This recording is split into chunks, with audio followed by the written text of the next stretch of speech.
Tout le monde parle de croissance, de scale, comme si c'était un concept nouveau. Pourtant, certaines entreprises font des milliards de revenus depuis des années et continuent de faire 30% de croissance par an. Cette croissance infinie est-elle possible? Vous serez surpris à quel point le monde ne change pas beaucoup et à quel point les méthodes de croissance d'il y a 30 ans sont toujours actuelles et le seront encore pour des centaines d'années. Dans cette vidéo, je vais vous expliquer comment les consultants de McKinsey ont théorisé la croissance, leur concept de Sustainable Growth, la croissance durable en français, permet de comprendre comment un grand groupe peut aller chercher une croissance quasi infinie. Pour toutes ces informations, je suis allé dans une époque où les hacks n'existaient pas et le savoir était consolidé dans des livres. Dans une période qui a changé le cours du monde à tout jamais, les années 2000. Bref, nous allons voir comment les grands groupes fonctionnent pour vous donner un point de vue différent sur l'entrepreneuriat et vous permettre de mieux comprendre le monde dans lequel nous vivons. Hello, juste 30 secondes avant de revenir à la vidéo. Si tu es nouveau sur cette chaîne, je suis Alex, ça fait 8 ans que j'entreprends à la tech. J'accompagne les entreprises à être plus efficaces en intégrant l'IA dans leur process quotidien. Et sur cette chaîne YouTube, je fais des vidéos pédagogiques sur l'IA, la tech et le business. Si jamais tu aimes cette vidéo, voici 2 actions simples pour participer à son développement. La première, c'est de partager cette vidéo à au moins 3 personnes que ça pourrait intéresser. La deuxième, c'est de s'abonner car c'est le seul indicateur que les sponsors regardent pour nous financer. De toute manière, toutes les informations sont en description. Merci, c'est reparti. Alors, tout commence chez McKinsey en 1999, en pleine bulle Internet, la bulle des dot-com, où les responsables monde de la plus prestigieuse des entreprises de conseil décident de théoriser la croissance des entreprises et la mettre en forme dans un livre. The Alchemy of Growth. C'est un livre peu connu du grand public car très niche. Il concerne des problématiques d'une élite. D'ailleurs, j'ai trouvé cet exemplaire d'occasion en Angleterre pour vous faire cette vidéo. Merci Amazon. Bref, dans ce livre, ils introduisent 2 concepts. Nous verrons le deuxième concept un peu plus tard, mais le premier concept, ce sont les horizons de croissance. Les horizons de croissance permettent de segmenter les activités d'une entreprise ou d'un groupe en 3 sections. Les H1, les H2, les H3. Si je devais transcrire ça aujourd'hui, on parlerait de start-up, de scale-up ou de grands groupes. Les H1, ce sont les grands groupes. Ils maximisent les marges, ils impriment du cash. Ils sont au sommet de leur marché, ils sont en monopole ou quasi-monopole, et leur objectif, c'est de cracher de l'argent. Ensuite, on retrouve les H2, qu'on appellerait aussi les scale-up. Ce sont des entreprises prometteuses qui investissent plus d'argent qu'elles ne gagnent dans la croissance. En d'autres termes, elles brûlent du cash, mais c'est pour espérer un jour devenir un H1. Et enfin, nous avons les H3, nos startups préférées, on en a plein Station F. Elles cherchent encore un business model, une proposition de valeur fiable, bref, elles cherchent du cash. Dans cette théorie, les grands groupes financent les scale-up, puis les rachètent pour en tirer un maximum de retour sur leur investissement, et les startups font tout ce qu'elles peuvent pour espérer devenir une scale-up. Comme c'est peut-être un peu théorique, je vais vous donner un exemple. On va prendre Uber. Au sein d'Uber, on va trouver des H1, des H2, des H3. On va voir l'activité VTC d'Uber, qui est un H1. L'entreprise est installée en quasi-monopole, elle sait faire du cash et elle a ralenti sa croissance pour maximiser ses marges. Ensuite, nous avons Uber Eats, qui a explosé pendant le Covid. Elle a le potentiel de faire autant d'argent que l'activité VTC d'Uber, mais doit encore croître pour s'assurer une place de leader sur le marché. Et puis enfin, nous avons des initiatives comme Lime, par exemple, avec les vélos et les trottinettes. Nous l'avons vu à Paris, le modèle est encore fragile et cherche un modèle scalable et répétable.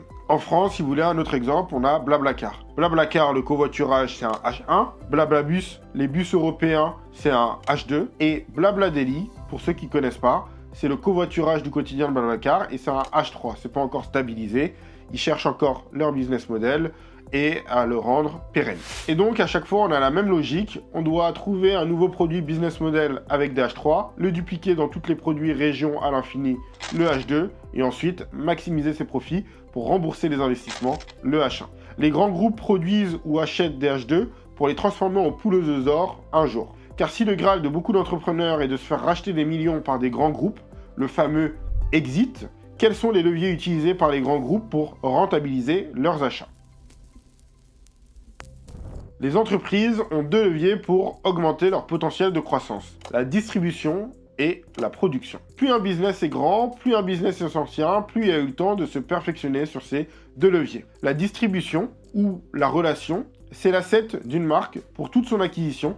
Ça peut représenter des relations commerciales préférentielles, pour des marchés d'État ou encore des partenariats stratégiques. Ça peut représenter une marque forte dans l'esprit des clients ou du marché.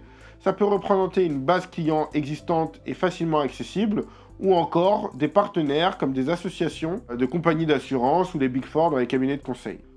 Ensuite, on va retrouver la production avec des brevets achetés ou trouvés. Recruter des talents de pointe est un sujet compliqué et avec leur notoriété, les entreprises déjà installées peuvent facilement y arriver. Les données, l'or virtuel d'Internet, qui demande beaucoup d'efforts et d'argent à collecter, structurer et exploiter. Maintenant, imaginez si les meilleures et les plus grosses entreprises faisaient l'acquisition des meilleurs espoirs pour mettre en commun ces deux leviers. Pensez-vous qu'elles pourraient un jour disparaître? Eh ben non.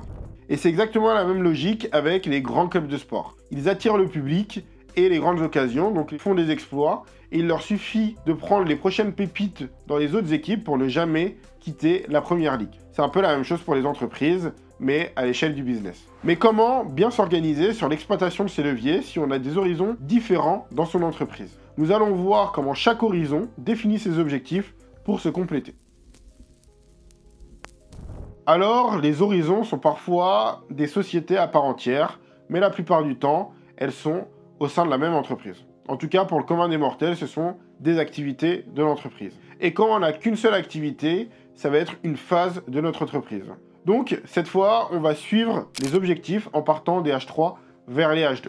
Pour les H3, l'objectif est simple, c'est de trouver un business model répétable pour pouvoir demain le dupliquer au maximum. C'est l'unique objectif de cette phase. C'est ce que certains appellent le Product Market Fit ou PMF pour les intimes. Il existe autant de définitions du Product Market Fit que de vidéos sur le sujet, mais si on en suit la logique de McKinsey, le PMF, c'est quand on trouve une offre, un business model que l'on peut répéter facilement et durablement. Les clients vont pas accourir comme par magie, mais on arrive à avoir un process stable et des indicateurs stables sur comment vendre à de nouveaux clients. Dans cette phase, on a besoin de visionnaires, de personnes qui pourront se projeter et faire sortir le projet de terre. Ensuite, c'est pas au petit bonheur la chance. Il faut bosser, il faut avoir des plans flexibles, exécuter rapidement pour valider ou invalider ces hypothèses. L'idée ici n'est pas de faire de l'argent, on cherche juste un business model viable. En tout cas, si vous n'avez pas une facilité à vendre votre offre, si vous n'avez pas d'offre ou si vous ne pouvez pas faire un clone de votre entreprise qui pourrait se dupliquer et avoir de la croissance, c'est que vous devez bosser sur votre H3. Ensuite, on va avoir le H2. Ici, c'est fini la startup, c'est la scale-up. Fini les conneries, on parle de croissance et uniquement de croissance. En H3, vous trouvez un modèle. Ici, on va le stresser jusqu'à avoir une position dominante sur le marché. Tellement forte que personne ne pourra nous déloger. Pour les entrepreneurs qui rêvent de liberté, c'est pas votre heure. Ici, on a besoin de businessmen, plus des personnes obsédées par la croissance, capables de réparer les choses qui cassent. On va essayer de maximiser les revenus ou le nombre de clients. D'ailleurs, avec Y Combinator, qui est un gros incubateur de start-up américain, leur objectif, c'est tellement pas de faire de l'argent qu'ils sont passés sur une croissance en utilisateurs de mois en mois plutôt qu'un revenu de mois en mois. Comme ça, ils peuvent avoir quelque chose qui est beaucoup plus simple à faire croître et quand ils auront une grosse base d'utilisateurs, à ce moment-là, ils trouveront le moyen de la monétiser. Donc, la marge, elle est inutile à ce moment-là, c'est juste le business model qui doit être rentable. Dans la croissance, vous n'avez pas besoin d'être rentable. C'est cash intensive, donc soit on utilise l'argent des autres parce qu'on a des H1 pour financer, soit on doit aller lever des fonds avec des investisseurs ou des banques. Ensuite, on va avoir le passage vers le H1 qui peut se comprendre en un exemple. Il faut préparer la croissance pour se dire il vaut mieux vendre 2 fois plus en étant 2 fois moins cher et doubler les prix à la fin de l'année sur nos clients que de risquer de se faire doubler par quelqu'un en conservant ses marges. En H1, l'objectif n'est plus la croissance, c'est la marge. On doit radicalement changer de management. On se retrouve ici avec des opérateurs. Avec la poule aux œufs d'or, on minimise les risques. Peu d'innovation, juste de l'innovation incrémentale, et on optimise les process pour maximiser nos marges. On essaye de rembourser tous les investissements des phases précédentes, donc des H3 et des H2. C'est l'arrivée en H1, après avoir remboursé ces investissements, qu'on va pouvoir faire de la croissance. En rachetant des compétiteurs, donc en gagnant plus de parts de marché, mais surtout en finançant de nouveaux H3 et de nouveaux H2 qui seront les relais de croissance de demain. Par contre, comment se préparer à croître quand on a trouvé son H3? Il existe 3 piliers à maîtriser pour se préparer à la croissance dans les meilleures conditions. Alors, ces 3 piliers qui vont nous permettre de nous préparer à croître. Le premier, c'est d'avoir un core business solide. Le deuxième, c'est d'avoir une excellence opérationnelle. Et le troisième, c'est d'avoir un focus extrême via des sessions stratégiques. Un grand groupe peut avoir plusieurs horizons et activités en parallèle. Par contre, elles doivent toutes avoir ces 3 piliers et faire en sorte d'avoir un management compatible avec leurs horizons. Qu'est-ce que ça veut dire d'avoir un core business solide? C'est votre proposition de valeur, votre offre. Vous devez avoir un product market fit dessus. Les prospects comprennent ce que vous vendez et sont faciles à convertir. Alors, c'est pas automatique, mais si vous contactez 100 personnes, 40 vous répondent et 10 deviennent clientes, vous avez de grandes chances d'avoir un product market fit. Et ce sont des métriques qui sont réplicables avec le même process dans d'autres régions ou sur un territoire plus grand. Là, vous pouvez dire que vous avez un core business solide. Vous devez savoir combien d'argent vous mettez en entrée, en acquisition, pour savoir combien ça vous en ressort. Ensuite, il va falloir une excellence opérationnelle. C'est-à-dire que vous allez devoir exécuter mieux que personne, avoir des process où vous pouvez facilement former de nouvelles personnes, que la qualité de traitement des clients soit excellente et ne se dégrade pas avec le nombre de personnes qui augmente côté client et le nombre de personnes qui augmente côté salarié. En gros, quand vous dupliquant à l'infini, vous n'aurez aucun problème. Pensez McDo et les process en cuisine. Pour que McDo ait toujours le même goût et la même rapidité dans cuisine partout dans le monde, avec ses 40 275 restaurants, ils ont dû travailler une excellence opérationnelle avec des process hyper stricts et une superbe optimisation. Alors, enfin, le focus. Pour le focus, dans le livre, ils sont un peu dans un autre monde, ils parlent de sessions stratégiques et on a l'impression qu'ils peuvent vendre des parties de leur activité comme on vendrait des baguettes de pain. Mais l'idée ici, c'est de se débarrasser de tout ce qui ne sert pas au mieux le long terme. Toutes les distractions ou les petits projets qu'on pourrait avoir, il faut s'en débarrasser. Si vous avez deux activités, une activité A et une activité B, que l'activité A rapporte 100 € de l'heure mais que l'activité B rapporte 50 € de l'heure, alors au lieu de faire les deux activités pour une moyenne de 75 € de l'heure, autant se concentrer sur l'activité A qui rapporte 100 €. Et il recommande de vendre ces autres activités, même à l'équilibre, pour permettre un focus maximum et maximiser la croissance. Une fois ces trois piliers maîtrisés, nous allons pouvoir passer aux détails de la croissance et comment on fait la vraie transition entre chacune de ces étapes.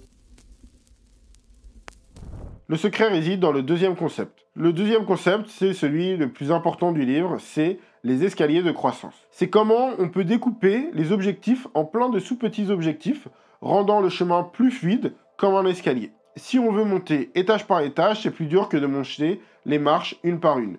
Les escaliers de croissance sont là pour découper les objectifs en sous-objectifs plus simples à suivre, mais aussi aligner les investissements et les risques sur le niveau d'ambition et de situation de l'entreprise. On va découper nos escaliers en 4 grandes phases. Les escaliers H3, la transition de H3 vers H2, les H2 et les H1. Le H3, c'est la recherche du product market fit. Chez les grands groupes, ça se traduit par des investissements en start-up, des programmes pour faire des POC, des preuves de concept, ou encore d'autres tests en tout genre. L'objectif est de pouvoir identifier les opportunités à moindre coût et donc moindre risque. En tant qu'entrepreneur, c'est le moment où on va essayer de faire preuve de maximum d'agilité. On peut prendre un maximum de risques et on va essayer de se confronter au marché le plus fréquemment possible et le plus rapidement possible, jusqu'à trouver l'offre et le canal d'acquisition qui semble plaire au marché. C'est le début de la fameuse traction. Ensuite, on a une phase assez critique, c'est le passage de H3 à H2. Ici, on veut aller vérifier le potentiel de scale. On veut vérifier à quel point on peut faire croître le business qu'on a trouvé. On va commencer à éditer un playbook. On va éditer des process pour vérifier que l'acquisition et la délivrabilité du service tient la route face à la croissance. On vérifie que nos métriques clés restent constantes, que le coût par lead, le coût par acquisition, les taux de transformation, etc.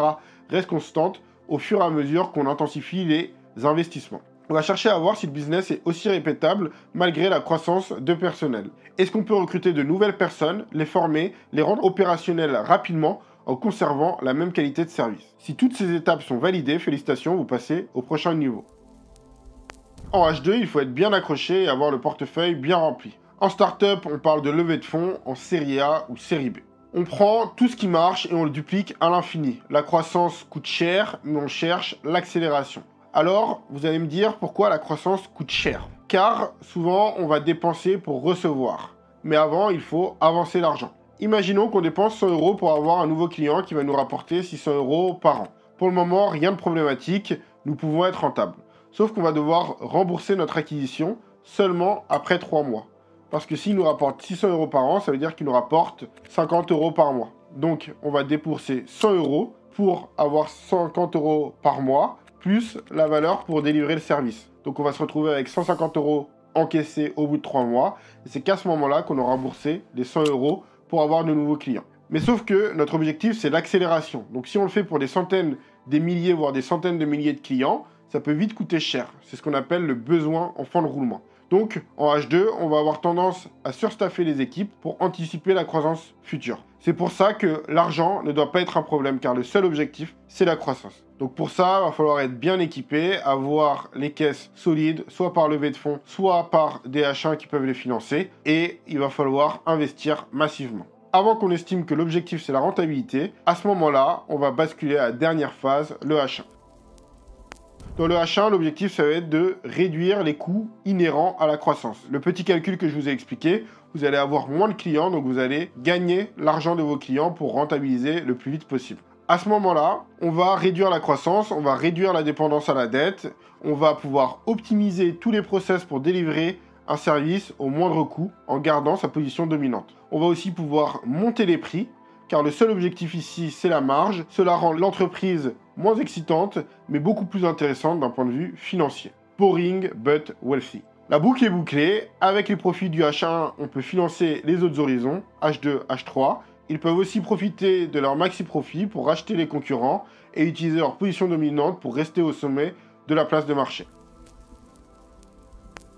Pour conclure, si vous êtes un entrepreneur et que vous espérez un jour revendre votre société, vous devez mieux comprendre pourquoi certains groupes sont intéressés par vous. Un bon moyen de se rapprocher d'eux est parfois de les laisser devenir investisseurs de votre croissance pour financer votre développement et à terme les laisser reprendre les rênes. Pour bien vous développer, il faut comprendre dans quel horizon on se situe et choisir l'escalier adapté pour les prochaines étapes. Ensuite, il ne faut pas oublier qu'une entreprise, ce sont deux leviers principaux, la distribution et la production.